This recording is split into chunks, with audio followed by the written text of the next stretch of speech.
काका नमस्कार. नमस्कार. मी संजय गिरी. हं. तुम्हाला काय आजार आहे आणि काय काय त्रास व्हायचा आधी? माझं ऑपरेशन झालं आहे कसलं? कॅन्सरचं. बरं, काय काय त्रास व्हायचा त्यावेळेला? त्रास थोडं सुरुवातीला पोट दुखत होतं बरं आणि नंतर मग ऑपरेशन झालं, जास्त अशक्तपणा आला. बरं, जेवण जात होतं का? जेवणही कमी जात होतं, चव होती का तोंडाला? चव नव्हती. बरं, झोप येत होती का? झोपही कमी यायची. कमी येत होती. हं.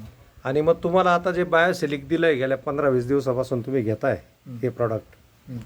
तर याच्यानंतर तुम्हाला काय काय बदल जाणवले? मला बदल वाटतो. काय काय बदल वाटतात?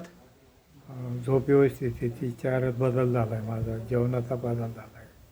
बरं, एनर्जी लेवल वाढली. बरं, पहिलं घराच्या बाहेर पडत नव्हते, आता बैल वगैरे सोडायला लागलेत म्हणे तुम्ही. थोडाफार चांगला बदल झाला. चांगला बदल झाला. चालेल, मग अजून 3-4 महिने तुम्ही घ्या, 100% बरे व्हाल तुम्ही. ठीक आहे.